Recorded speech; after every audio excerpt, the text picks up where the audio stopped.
Bom dia, queridos alunos. Tudo bem com vocês? Espero que sim, que estejam todos bem, certo? Queridos, vamos retomar as nossas aulas de interpretação textual. Nós vamos continuar agora o módulo 1, interpretação 2, aula 2, certo? Foi onde nós paramos. E o tema da aula 2 de interpretação 2, o módulo 1, é muito interessante porque ele começa com uma pergunta. Ele é uma pergunta. Ele pergunta, na verdade, o que é interpretação de texto.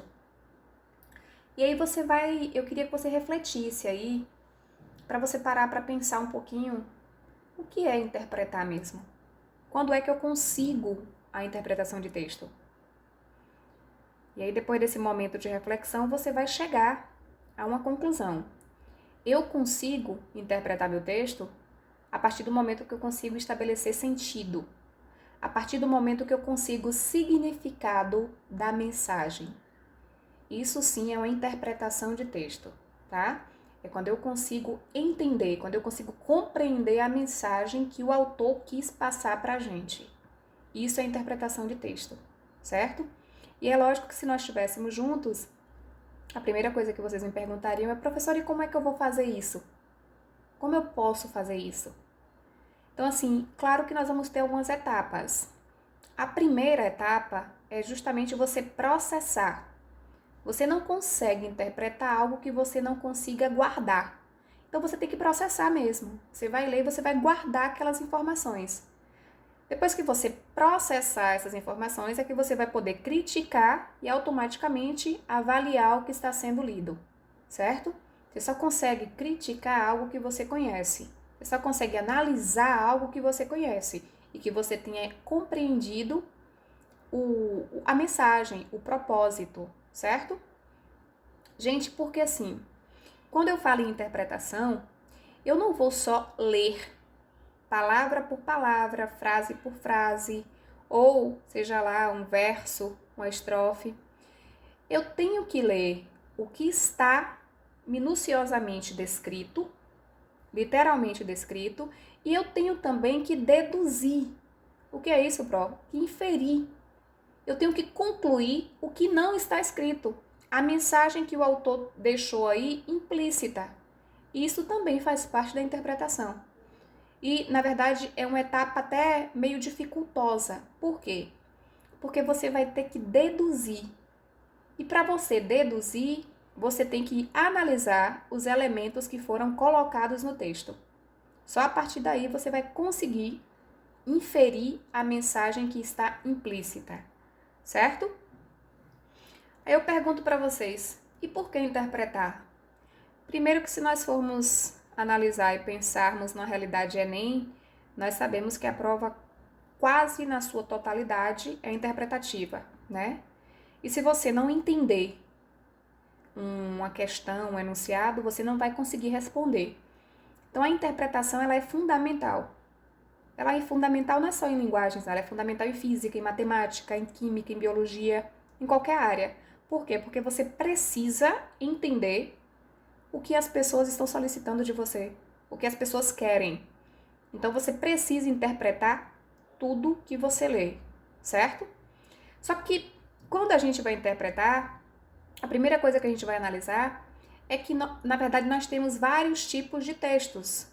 E aí nós vamos analisar logo a estrutura e a função social do texto que está sendo proposto para a minha leitura.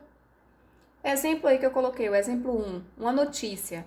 Então, se eu coloco uma notícia para vocês interpretarem, a primeira coisa que eu vou fazer é analisar a estrutura da notícia. E a função social, a notícia serve para quê mesmo? Vamos analisar que a notícia é um texto informativo, é um texto que é extremamente objetivo, porque tem um propósito. E o propósito é estabelecer uma mensagem rápida.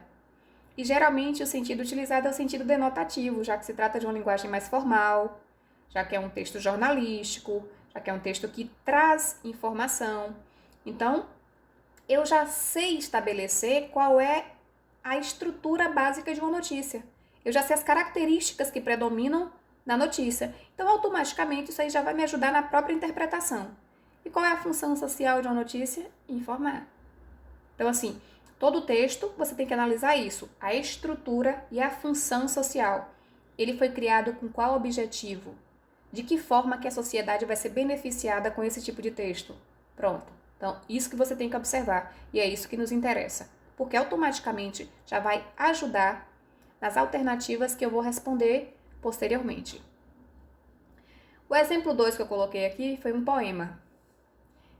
Como vocês gostam de alguns fragmentos de poemas, né?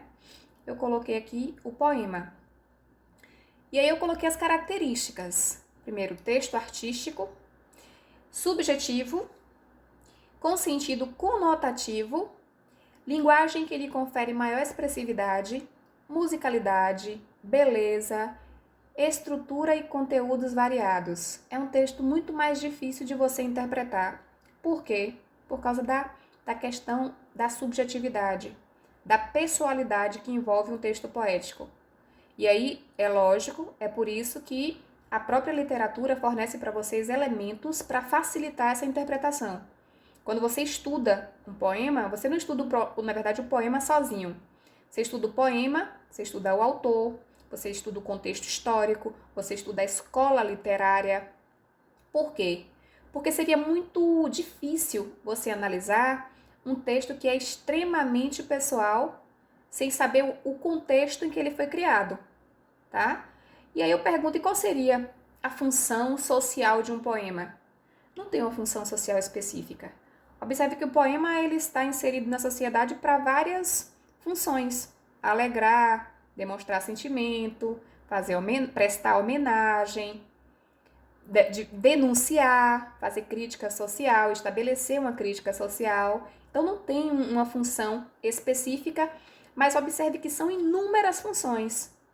Por isso que o poema ele é tão complexo e é um texto muito mais difícil de ser analisado. Por quê? Porque no poema vai ser extremamente importante o seu conhecimento de mundo. Tudo que eu falei anteriormente, você precisa ter um conhecimento prévio para entender o que está sendo lido, para entender o que está escrito ali, certo? Eu achei tão bonitinha essa passagem que eu lembrei logo de vocês. Ó. Queria te dar um poema, mas você é o verso mais lindo que a vida já escreveu. Eu sei que alguns vão se emocionar aí, viu? Mas não chorem. Vamos usar os sentimentos de uma forma boa. Vamos lembrar só de coisas boas a partir de agora, apesar do momento ser extremamente complicado, tá? Olhem o outro exemplo que eu coloquei aqui. Não cobre amor, que amor não é cobre, é ouro. Não peça amor, que amor não é peça, é todo. Mas chama amor, que o amor é chama, é fogo. Então observe como a subjetividade é presente. Automaticamente, se você lê o poema em si, por ser um texto que é muito pessoal, você não vai compreendê-lo.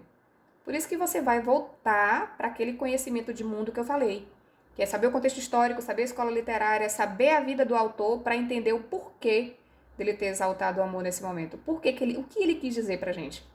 Por que ele quis dizer? E qual foi a intenção dele? Qual foi o propósito? Certo? Lógico que é um texto mais detalhado, mais minucioso e que precisa de um conhecimento muito maior. Por isso que ele é tão abrangente, né? Ele é tão amplo. Mas vocês conseguem porque vocês são demais. Amados, prestem atenção. Vocês vão analisar aí essa questão da interpretação e vão responder a duas atividades. Vocês vão responder interpretação 2, módulo 1, da página 127 à página 132, e vão fazer as duas questões discursivas da página 145, que são relacionadas a esta aula, tá? Só as duas questões e no caderno, tá? Qualquer dúvida, qualquer questionamento, qualquer indagação, mandem para o meu e-mail que eu responderei para vocês, tá? carlasoares.jc@hotmail.com. Um beijo, um abraço, até o próximo encontro, tá? Um beijo, queridos. Fiquem com Deus.